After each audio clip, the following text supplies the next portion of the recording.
All right, so first and foremost, I'm sure a lot of you have this question on your mind because I am from Winnipeg, Manitoba. And for those who aren't hockey fans or who aren't Canadian, the question might come up, where is Winnipeg, Manitoba? You might know where it is if you're from North Dakota or Minnesota because we're kind of just north of you. But basically, we have two other names that we give Winnipeg. If you've been there for any amount of time in the winter, you would know why. The first is Windy Peg. It's very flat in Manitoba. It is very windy in Manitoba. I just moved there this year. I'm a cyclist. I hate Manitoba winds.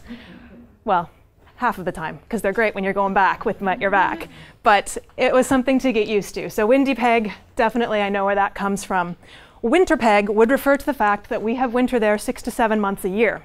And when I say winter, we're talking temperatures between minus 30 and 40 centigrade, which is what, minus 10 Fahrenheit-ish, I think, if you do the conversion.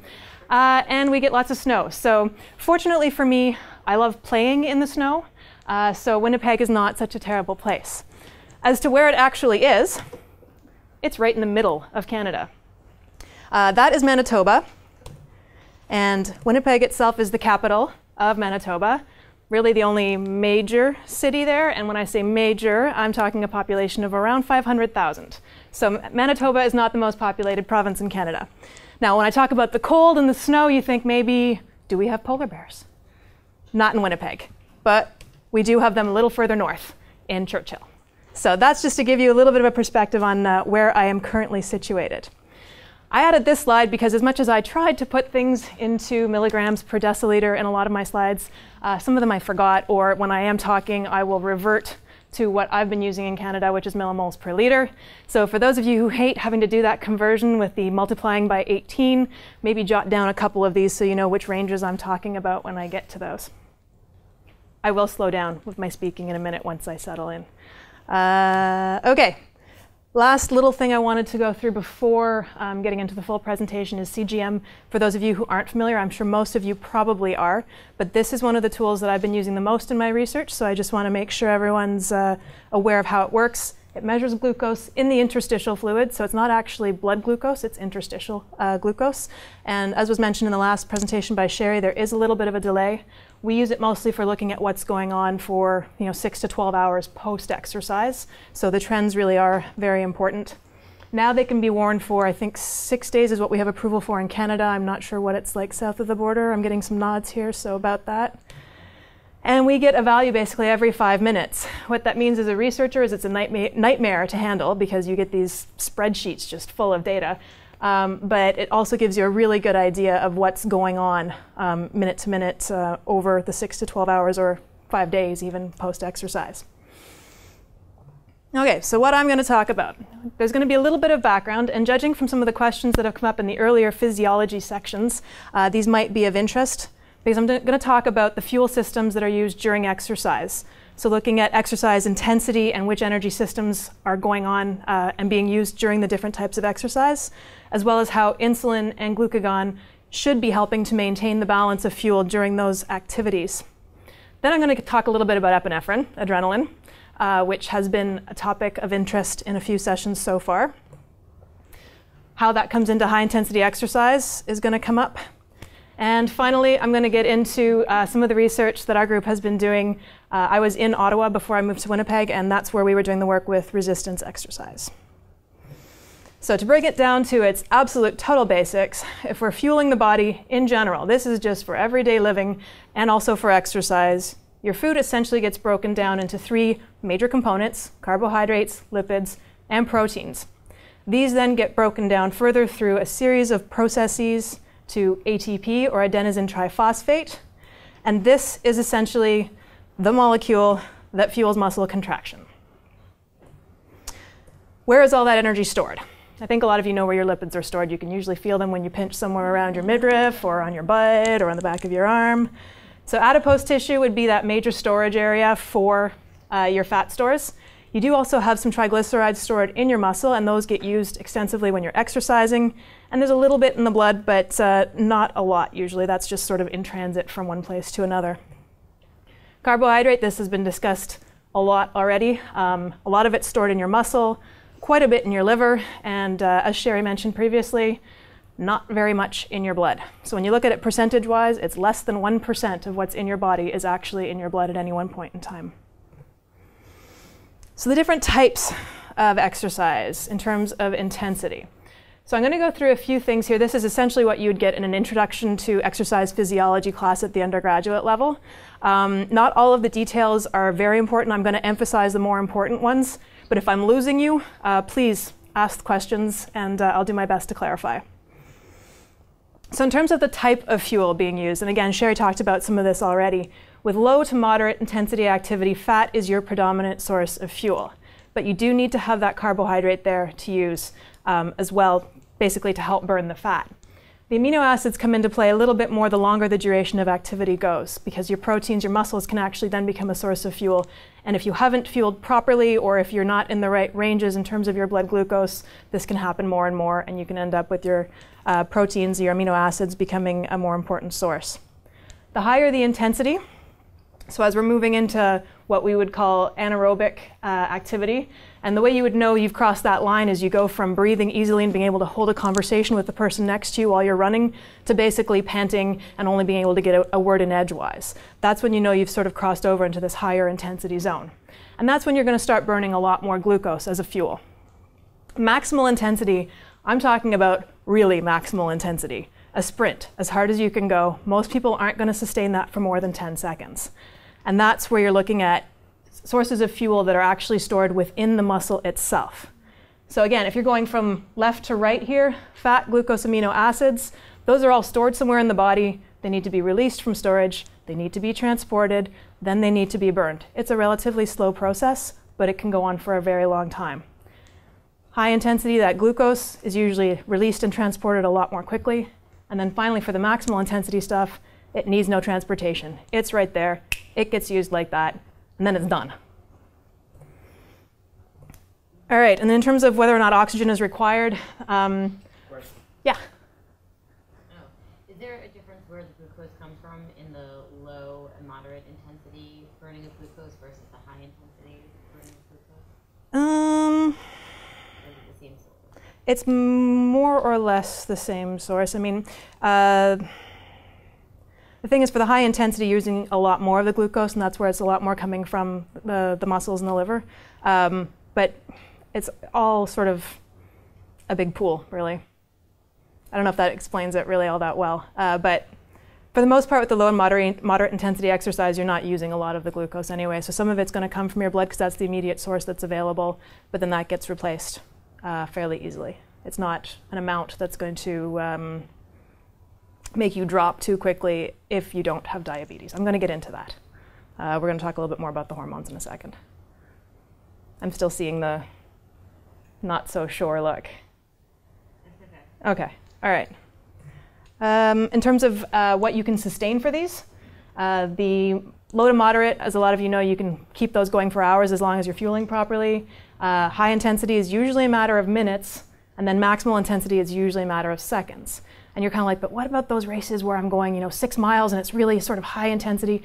If that's something that's going on for, 60 to 120 minutes, it's usually a combination of energy sources that are being used. So you'll have some of your aerobic system kicking in and using fats to supplement what your glycogen's not able to give you for that duration of time.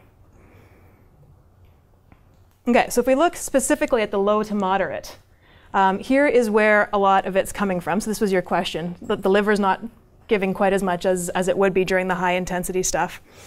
So the type of fuel you're using, fat most predominantly, glucose helping to burn the fat, amino acids if it lasts for a long time. I've gone through most of this already, so what I'm really going to emphasize here is actually that these are the two hormones that are most predominant during low intensity, moderate intensity exercise. And understanding how these two work together is kind of important in understanding what's going on with glucose in your body. And eventually when we get to adrenaline, you'll see how it all fits together. So the release of fats and glucose from storage to fuel aerobic exercise really depends on the balance between insulin and glucagon. Insulin's main job is really to put stuff into storage. And you can see how that's a problem if you're needing to get it out of storage to use it during exercise. And then when you have glucagon, basically it's the opposite of insulin. It's trying to release stuff from storage when you're either fasting or when you need fuel for exercise. So keeping that balance is a really finely tuned process. And for those of us who don't have type 1 diabetes, I'm not diabetic myself, I do the research in this field. When I sit down and eat a big pasta meal like this, don't get me wrong, I'm not going to feel any better than you guys because I don't eat this stuff most of the time. But my glucose levels are going to go up. And what's going to happen is that my pancreas is going to go, whoa, hang on a second. I don't like this level. I'm going to do something to fix it. So insulin is going to be released. Glucagon release is going to decrease. And what that does basically is bring glucose back down to where it's wanting to be. So it's really the balance between those two hormones that's bringing glucose into the level that it needs to be in. Conversely, if I go out for a 6-hour bike ride, my pancreas at the same time is going to go, whew, yeah, okay, I think we need a little more fuel in the system right now. So my insulin levels are going to come down because the insulin and glucagon both have very short half-lives. Basically, once they're released into your system, 5 to 10 minutes later, they're being replenished or replaced. Or not, as it would be. If my insulin levels are supposed to go down, it won't be replaced. But my glucagon levels will go up to compensate for that. And what that's going to do is bring my glucose back into the range that it's supposed to be in and give me stable levels. So what that's supposed to look like during exercise is something like this. I'm always going to need some insulin in my system. At the onset of exercise, my blood glucose levels are going to start coming down a little bit, and insulin's going to respond immediately. Glucagon's going to do the opposite thing. And it's the balance between those two that's basically going to keep me right where I need to be, as long as I don't go 2 to 3 hours of exercise without taking in some carbohydrate, because again, I still need to be able to burn my fats properly and maintain my fuel in the right range. So I still need to eat, but insulin and glucagon are behaving, so it's going to stay pretty balanced. So if you throw diabetes into that mix, obviously there are a few things that are going to happen right away, and that's that the pancreas isn't going to respond to an increase in glucose once you've eaten something or if you've had an adrenaline rush. So the amount of insulin that you have in your system is going to depend on what you've injected or what you've infused by a pump in the hours leading up to exercise. Now, as most of you know, the insulin that you're taking doesn't have the same half-life. It's not going to be broken down or replaced within 5 minutes. It's in there for 30, 60, 90, 120, or 12 hours even, depending on what type of insulin that you're using. So that part of the control picture disappears. On top of that, there's a lot of evidence to indicate that glucagon is also somewhat impaired in its release in response to exercise. So again, more complications in that picture. And as you all know, variable glucose levels are often the result. So what this would look like for you compared to the last one, insulin levels aren't coming down, glucagon levels aren't going up, and a picture that you're probably all too familiar with is what happens with glucose.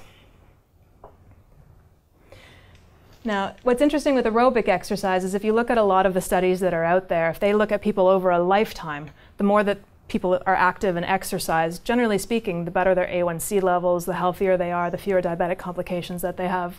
But if they take people without diabetes and with diabetes and try to put them on an exercise program when they're not already active, they often find that blood glucose control gets worse.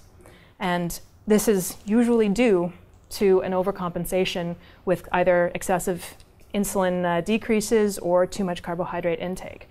And I thought I'd throw up these slides just because they are very representative of what can happen if you're not careful. These are actually 2 guys that were in one of my studies. And if you look at the black here, these are non-exercise days. And you can see they're actually in a pretty good range on their non-exercise days. And we actually told them to try to replicate as much as possible what they were eating and when they were taking their insulin and what insulin they were taking.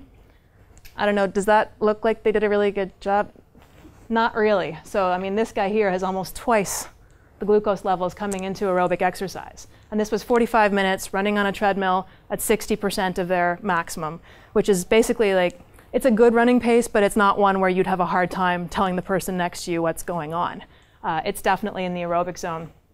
So you can see that there is a tendency to compensate, and sometimes a little bit too much, which might be why a lot of the studies of aerobic exercise haven't found an improvement in hemoglobin A1C.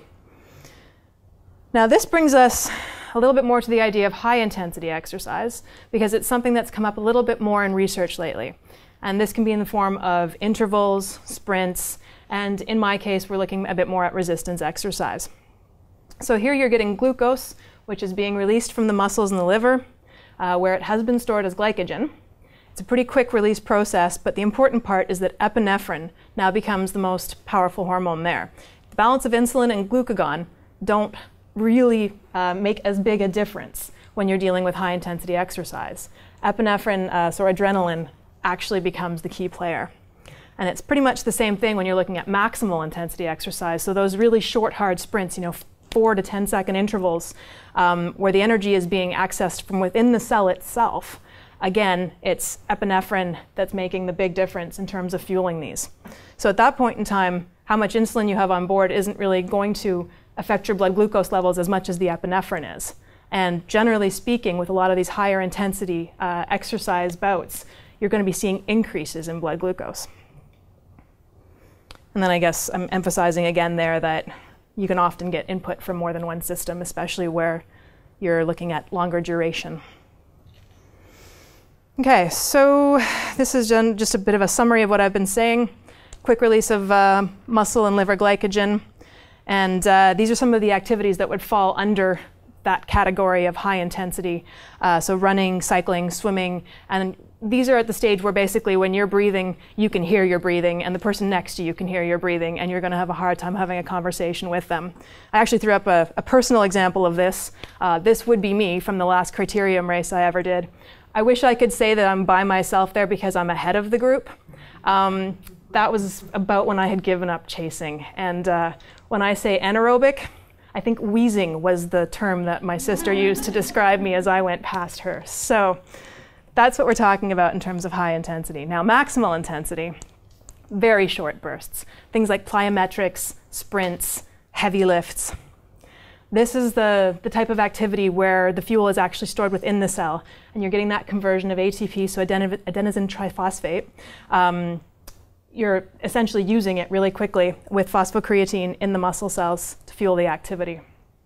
I've been told this type of training really hurts, but I haven't tried it myself.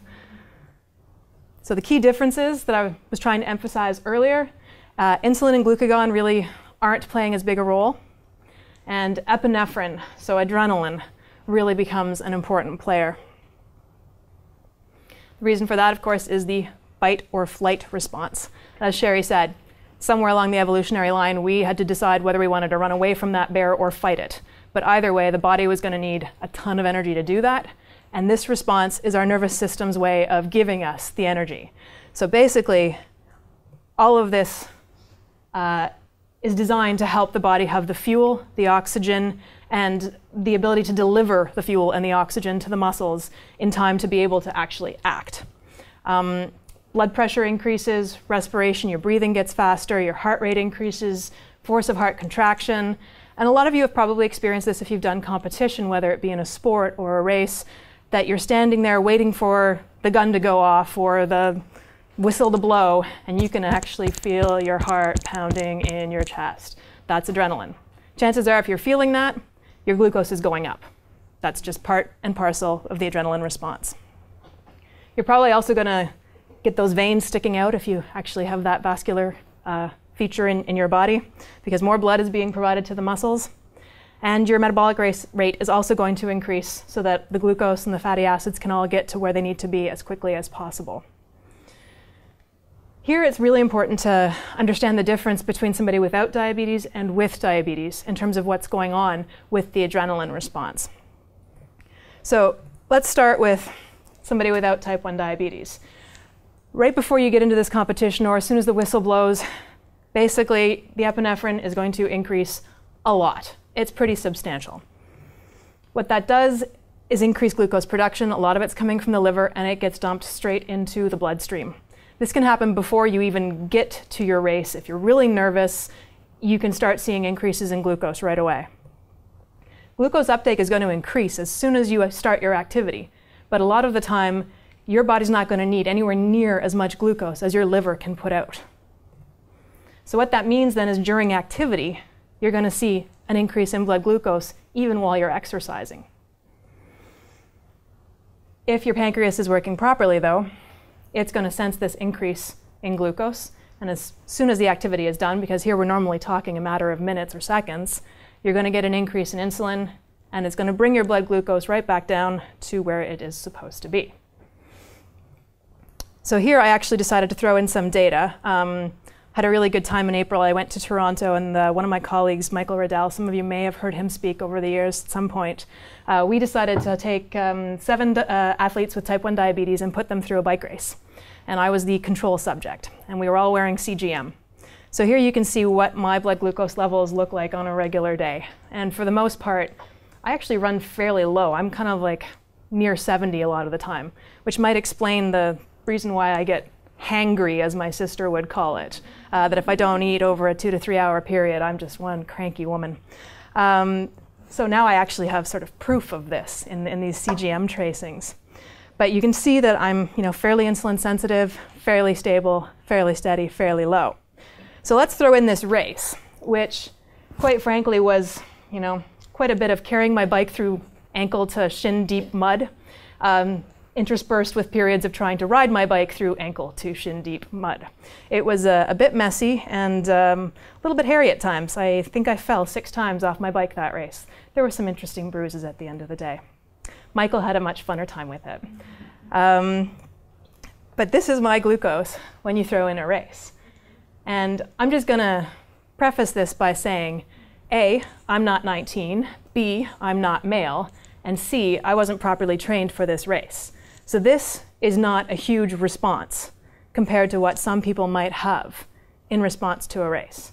And I don't have type 1 diabetes. So my pancreas is trying to adapt the entire time that this is going on. There is insulin being released to try and control it. And in spite of that, I'm still going up through a lot of the race. And so I just decided to put in a few markers here to show what's going on. So I had breakfast, and you can see right away, I'm going right back down. That's what's supposed to happen. Driving to the race, I'm getting a little bit nervous. Get there, have a chit chat with some people. So I'm like, okay, I can do this. I feel good. Get to the race start. I'm like, all right, race starts, off we go. And then, yeah, that crash was probably the worst header that I had into the mud, at which point in time I decided to go, all right, it's time to just settle in and finish this without dying. So that's where things kind of come back down a little bit. And you can even see that post-race lunch here, not even a blip, because I'm trying to replenish my glycogen stores right away. My GLUT4 receptors are all doing what they're supposed to do. They're extremely open to receiving lots of glucose, so essentially everything that I ate within a couple of hours after exercise, it went straight into doing what it was supposed to do in terms of restoring things within my body. But that peak right there, and just the fact that I'm, well above this level that I'm normally at, gives you an indication of the type of stimulus that adrenaline is in terms of glucose release in the body. So if we go through this again, but with an individual with type 1 diabetes, you're going to have that epinephrine-norepinephrine response that normally you would have. Glucose production from the liver is going to increase. Glucose uptake, again, not quite to the extent of the amount that's been released. So you're going to have that increase in blood glucose. But of course, unless you're giving yourself insulin to correct for this post-exercise, you're going to see your glucose levels increase after a sprint. And you can stay up there for a fair amount of time. So this is a study that came out in the late 80s to show what happens with some high-intensity exercise. Now, I mean, this was about, it says greater than 80%. If I remember from the actual paper, it was 87% of their maximum. So they're going pretty hard. I don't know if anyone here has done an aerobic capacity test. But basically what an aerobic capacity test does is increases the tension or the resistance or makes you run harder and faster until at the end you essentially want to vomit. You drop off the treadmill or you keel over on the bike. So this is pretty much what they were doing here. Most of the athletes only lasted about 10 to 12 minutes. And at the end you can see, so the black dots are people without diabetes. They have that increase in glucose. As soon as exercise ends, comes right back down. People with type 1 diabetes increase, and it continues to go up. There's no insulin being given in this case here, so you can see what's happening. The other thing I should mention is lactate is not just a byproduct of anaerobic metabolism. It can actually be a useful molecule. Sherry was mentioning earlier how the liver can actually produce glucose, and lactate is one of the key things that it uses to make glucose. Which basically means that if you're doing high intensity stuff, you've got this sort of buildup of lactate in your system shortly after. This can then actually be recycled into glucose over a period of time, which could also have an effect of stabilizing glucose levels after exercise.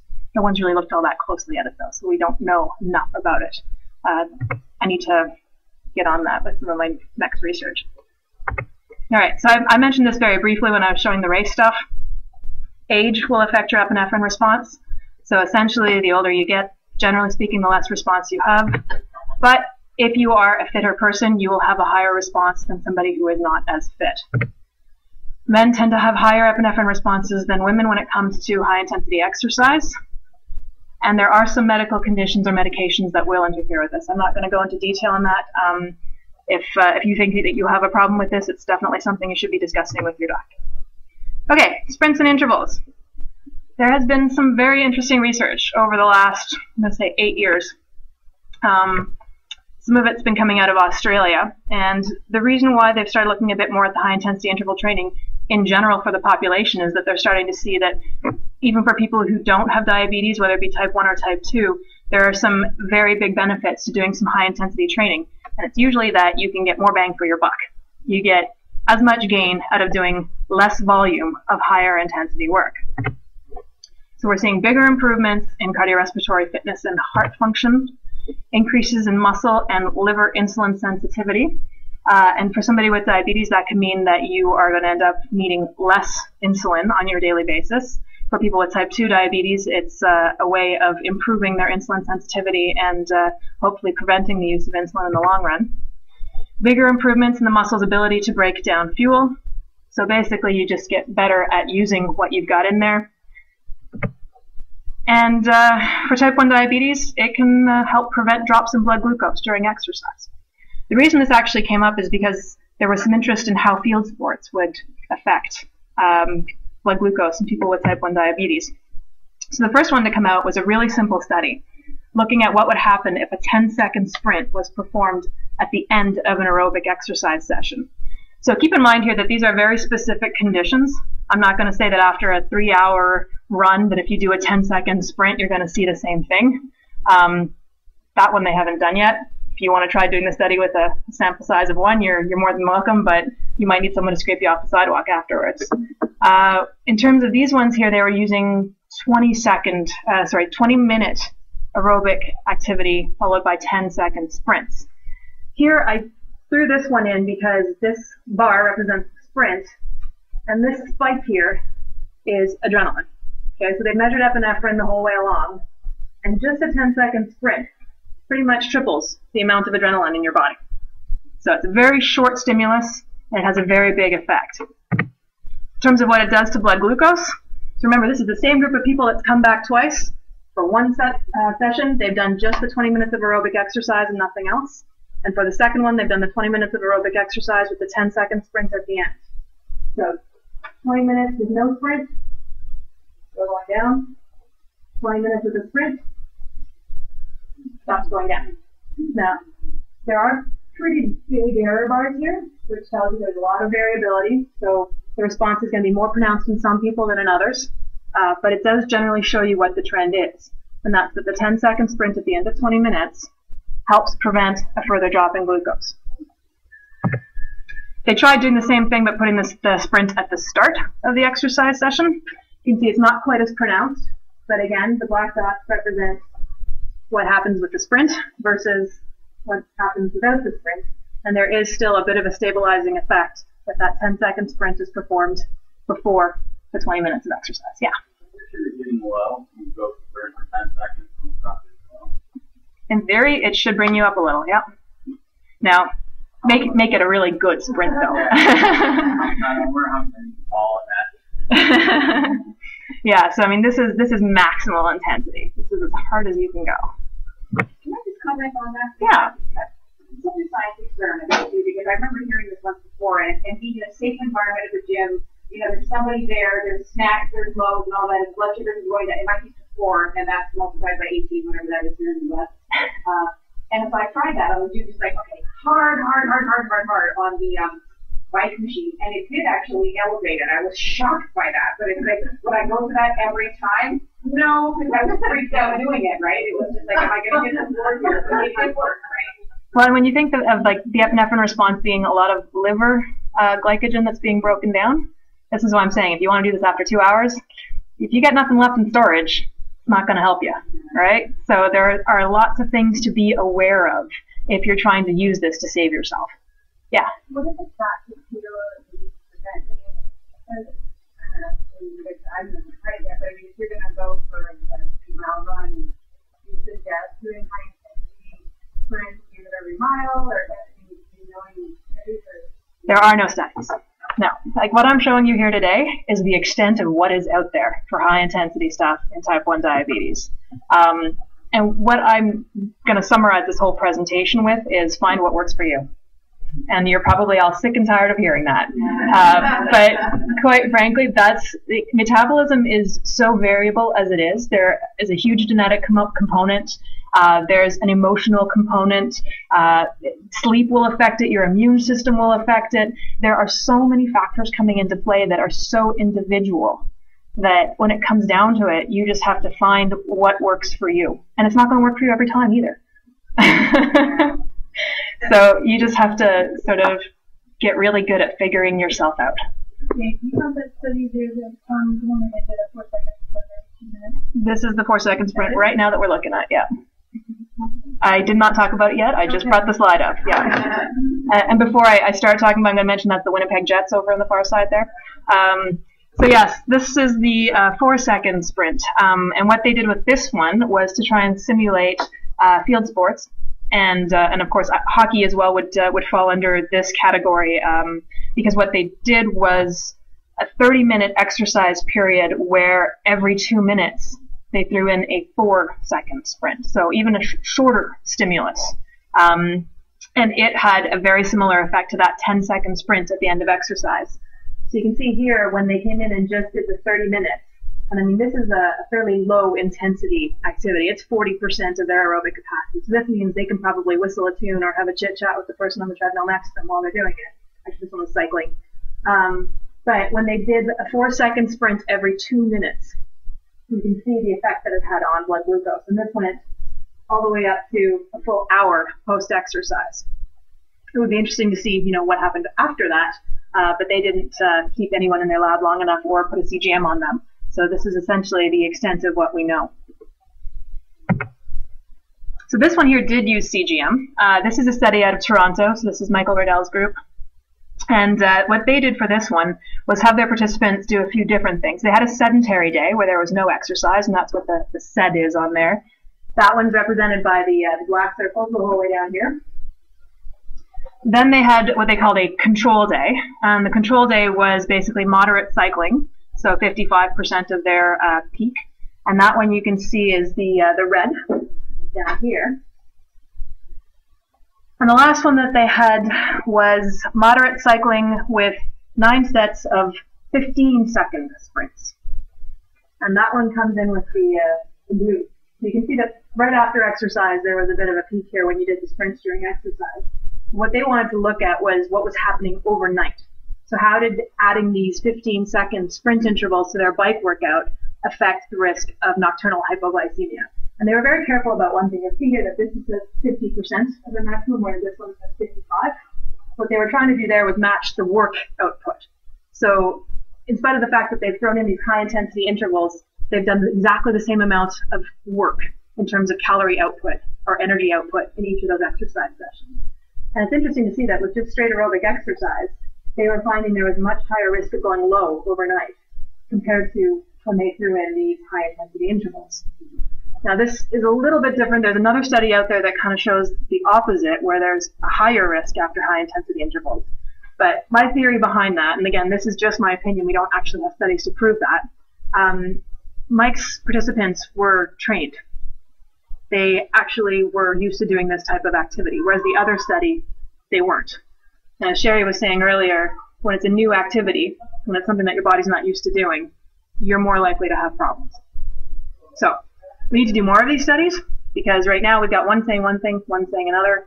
For most of you, though, I'm going to guess that because you are physically active, and I'm going to assume that you've mostly done some type of training like this, that you will respond more like Mike's patients rather than the ones in the other study, which I think was by, was it McMahon or Moran or, yeah, McMahon? Okay, so the next one is resistance exercise. Sorry. About the sprint.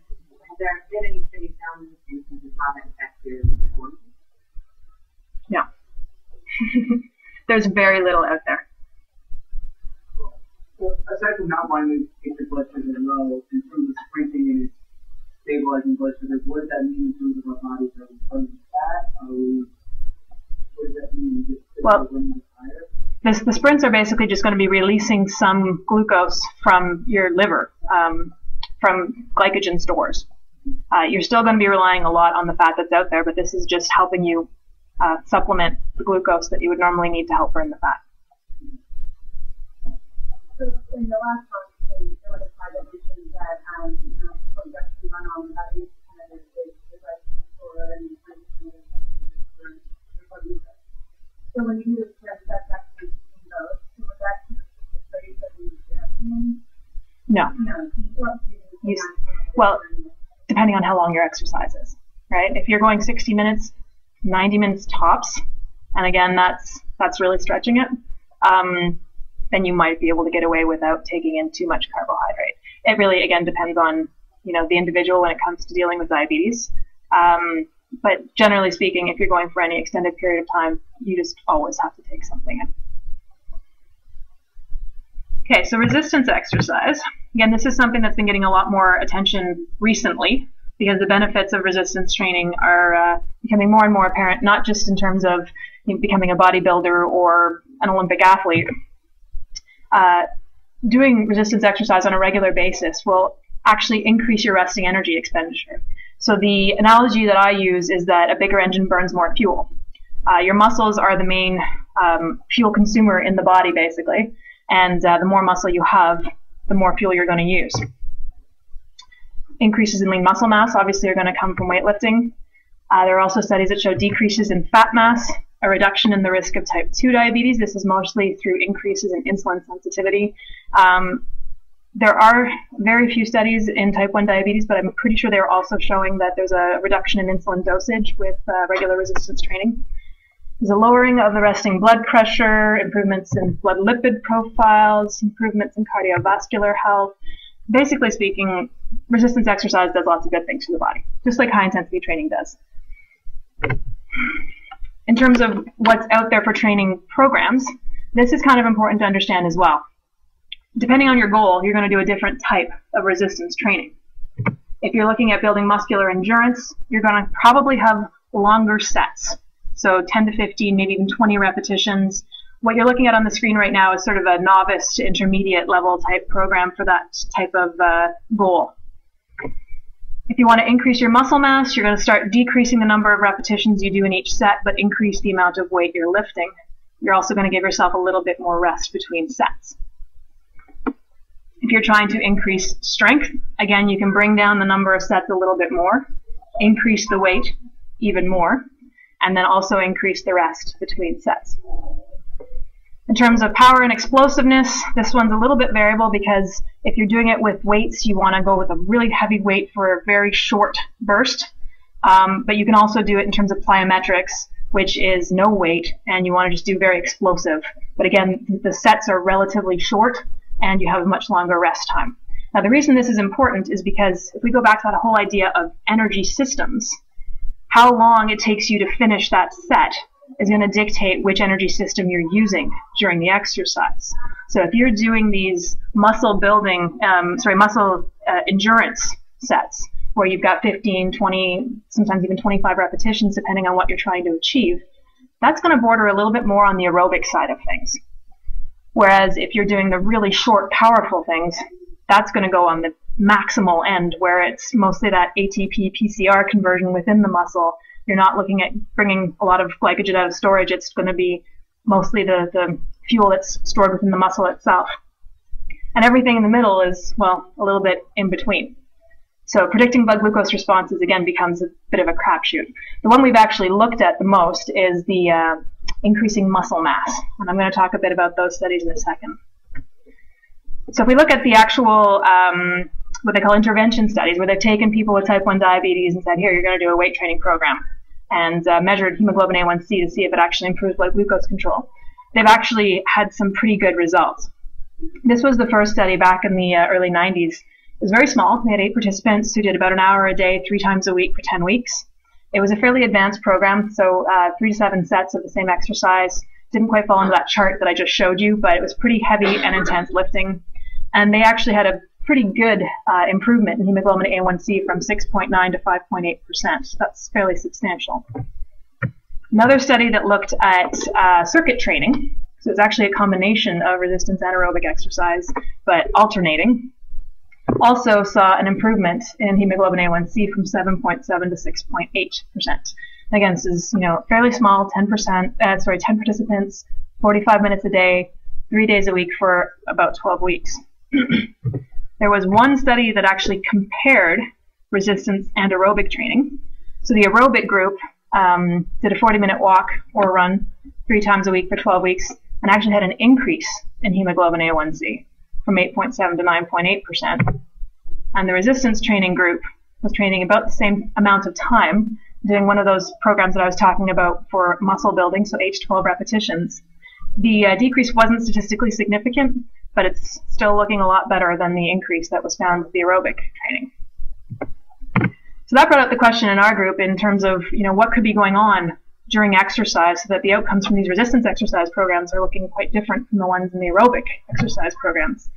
So we decided to look a little more closely at what was going on during the exercise sessions and then for the 12 hours afterwards. We figured that resistance exercise was probably going to be associated with either a smaller decline or no decline. And I mean, if there's enough of an adrenaline response, we thought maybe there might be an increase in blood glucose, like we saw with some of those sprint studies. But in general, if glucose wasn't changing as much, we thought there might not be as much of a fear of hypoglycemia, less overcompensation, probably more stable blood glucose levels. And just to show a slide about resistance training, this is in people without diabetes, but this is 6 sets of 10 repetitions of squat.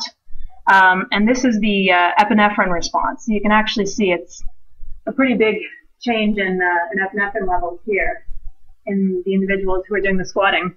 And if you can actually read the numbers on this side here, and my apologies, these are in millimoles per liter, but that from 4.7 to 6.4 is like a 30 milligrams per deciliter increase, 30 or 40? Anyone want to give you the math on that one? It's about 32? There we go. So that's in people without diabetes doing squats, showing an increase in glucose. They were trained. Yeah, that's a very good question. They were trained. And as I mentioned earlier, trained subjects are going to have a higher epinephrine response, which would also have a higher glucose response. The subjects that I used for my studies in resistance training were also trained. So we were thinking that maybe we would also see that type of response. That being said, we weren't making them do 6 sets of 10 squats. Squats, of course, use a lot of muscle mass and would probably have a fairly substantial response. We did 7 different exercises incorporating all muscles in the body. So obviously a shoulder press is going to have a bit of a different response than a squat. Right, the main goal of our study was really to look at what was going on with blood glucose during exercise and after exercise. And we were comparing both resistance and aerobic exercise to when no exercise was being performed. But we also wanted to look at, if you put these two together, I mean, let's face it, the average person doesn't want to go to the gym 6 days a week and do aerobic exercise one day, resistance exercise the next. Most people are going to go in there and they're going to do some weights and they're going to do some aerobic exercise. So what happens when you put those two together? Does it matter if you do your run first or your weights first? We were wondering, so we had to look at it. We had a wonderful group of 12 volunteers who came in and did 5 different exercise sessions for us. One of them had no exercise, so they just sat and listened to music in our lab for 45 minutes, and then we took blood samples from them the whole time. And we kept them for an hour after that as well. The second one was 45 minutes of treadmill running at 60% of their aerobic capacity. And we also had them do 3 sets of 8 repetitions of 7 different weightlifting exercises for the resistance exercise session. And the last 2 we basically combined, number 2 and number 3. And we just reversed the order. So we had them try doing their aerobic exercise first for one, and then their resistance exercise first for the other. To So during the sessions, we were taking blood samples every 5 to 15 minutes, and then we had a CGM on them for the next 24 hours, and we had it for 24 hours before exercise as well. We were asking them to be pretty consistent with their food intake, and for the most part, they were pretty good about that. I'm sure a lot of you are the same in that you know what works for you, and you tend to do a lot of the same things from day to day. I had one guy who was ex-military and down to the gram knew exactly what he was going to eat, when he was going to eat it, and his glucose tracings pretty much overlapped until exercise was thrown in. Okay, so what happened? Our first comparison that we did was aerobic exercise versus resistance exercise. We threw the control in there so you can see that basically they're fairly stable when they're not exercising. No surprise, aerobic exercise, pretty big decline in blood glucose throughout exercise. We actually had to give some of them glucose tablets during exercise to make sure they didn't drop too low. And resistance exercise was also a bit of a drop. That's for the 3 sets of 8 repetitions that I was talking about. So if I had to guess, if you were doing sets of 15 to 20 repetitions, you'd probably see a little bit more of a drop than that. And again, if I had to guess, if you're doing shorter, heavier sets, you probably wouldn't see that big a drop. That's just a guess. No one's looked at that yet. Equally interesting is what's going on after exercise.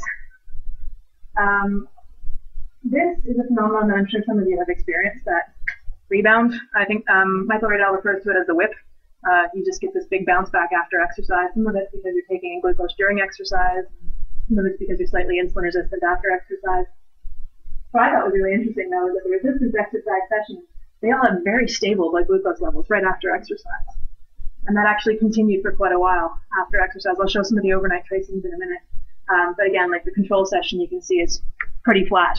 But aerobic was basically doing down and up. Yeah. How do you control before? Well, for these guys here, that's the advantage of doing within participant design, is that you've got the same person coming back 3 times, and you're asking them to eat the same thing at the same time, take the same amount of insulin, and exercise at the same time of day. Is it perfect? No, it's not. Because if they come into my lab and their glucose is low and it wasn't the last time, well, I've got to make that change. I've got to give them glucose before they go on the treadmill. I'm not going to put their health in danger. So the best we can do when it comes to something like that is take really good notes. And when we try to publish it, we just have to be as transparent as possible. And this is why a lot of people don't like to do studies in type 1 diabetes, is because it is so difficult to control all of these aspects. If we're really lucky and really well funded, we can put people in a hospital and have their glucose controlled by drip for a full 24 hours before exercise, and then we can measure how much glucose they're using in the next 24 hours after exercise. But does that really help people in real life? Like, is that going to give you an idea of what's actually going on when people have to, you know, do their own strategies pre and post exercise? So we're getting close to the end here. Yeah.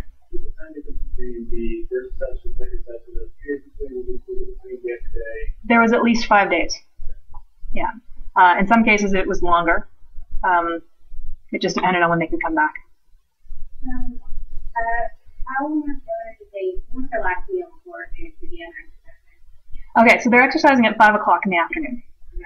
So most of them wouldn't have taken a lot of insulin before that point. Okay. We gave them a glucerna bar. All of them got a glucerna bar at 4 o'clock, which is supposed to peak about an hour, so right around the start of the exercise session. Okay, so this is what happened in the big window after exercise, which is also pretty interesting. You can see here that basically, like, the resistance exercise session and the control session, they're almost identical in terms of what's going on after exercise. But then we've got this big blip. This is 3 to 6 hours post-exercise with aerobic exercise.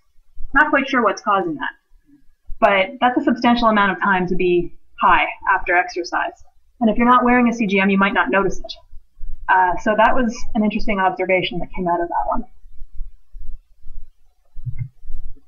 So in terms of what we needed to supplement during exercise, obviously you can see there's a pretty big difference there. Aerobic exercise, we had to provide 9 out of our 12 participants with glucose tablets during the exercise session, only 3 for resistance exercise, 2 for the control. So this tells you that we've got people who are fairly tightly controlled and like to stay on the lower end of the range. Total amount of carbohydrate, this is for all of our participants, we just added it all up together, but 290 grams during the aerobic exercise session. That's about 5 to 6 times as much as the other 2 sessions. So obviously causing some problems there. But this was where we sort of went, maybe we should pay attention. Resistance exercise, there was a little bit more of a tendency to go low overnight. So I showed you that those 2 tracings almost overlapped, but the resistance exercise one was just a tiny bit lower. So we had people that were going down to, if I can do it in Canadian terms, 3.8, 3.9 millimoles per liter, which I think is just under 70.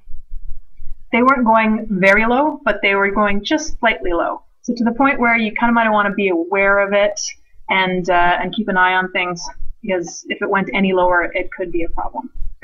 And that's probably due to just needing to replenish those glycogen stores. You probably use a bit more glycogen with the resistance exercise versus the aerobic exercise. So we decided to also look at what happens if we do resistance exercise before aerobic exercise compared to just aerobic exercise on its own. This was also kind of interesting because when you put the resistance exercise session in here ahead of the aerobic exercise session, you're essentially doing more work, and you would expect that to use more energy, and you'd think that you might go lower, but you don't. You actually end up with a bit of a stabilizing effect during the resistance exercise before the aerobic exercise.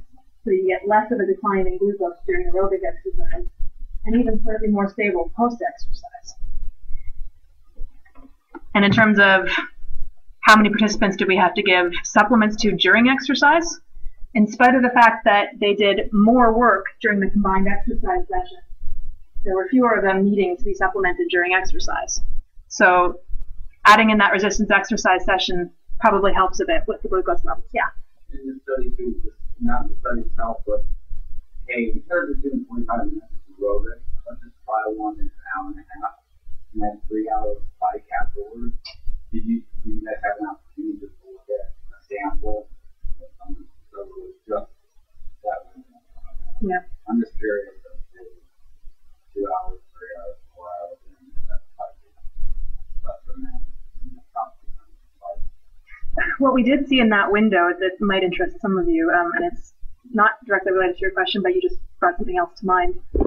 When we separate it by pumpers and injection users, the pumpers actually did a lot better. They had less of a spike. And that's probably related to behavioral things rather than actual insulin delivery. It's probably just more that they can make those fine-tuned adjustments and they're feeling a little safer to do so rather than larger boluses with an injection.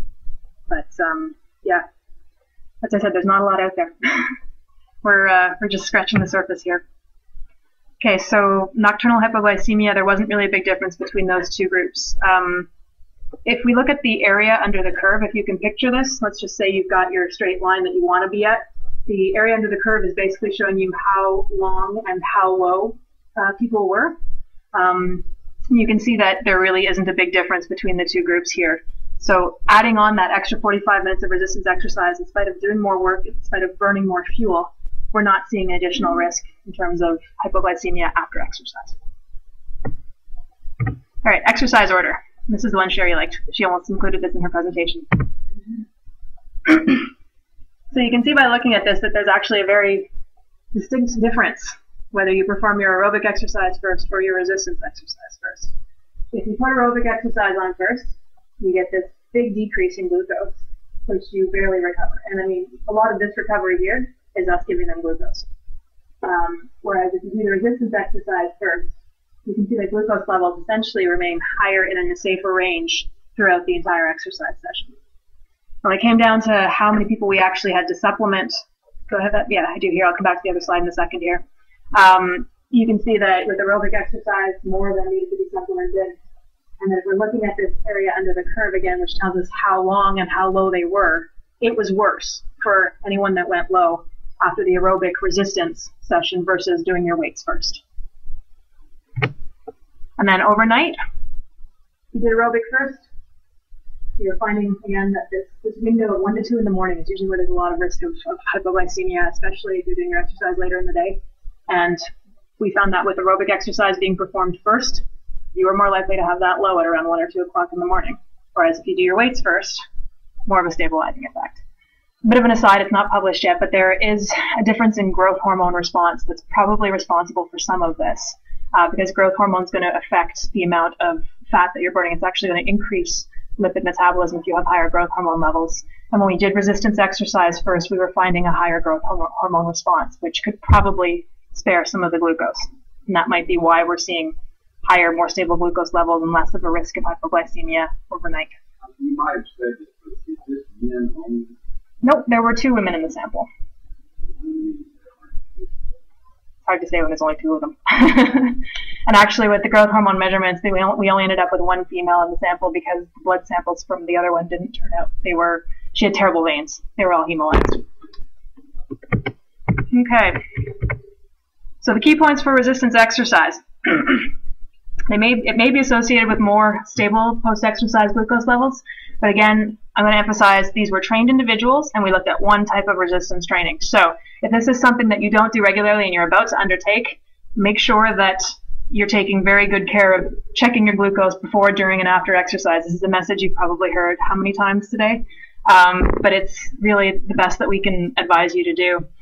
Responses are going to depend on what type of training you're doing, so what your training goals are, and if you're lifting the weights before aerobic exercise, chances are you're going to see a bit of a decrease in the risk of hypoglycemia. You might not go as low, but do be aware that if you're doing this later in the day, you still have that risk of 1 to 2 o'clock in the morning. You might see some lows in there, so you may want to monitor this if it's the first couple of times that you're weightlifting. Maybe set your alarm, check your glucose, and supplement as necessary. Yeah.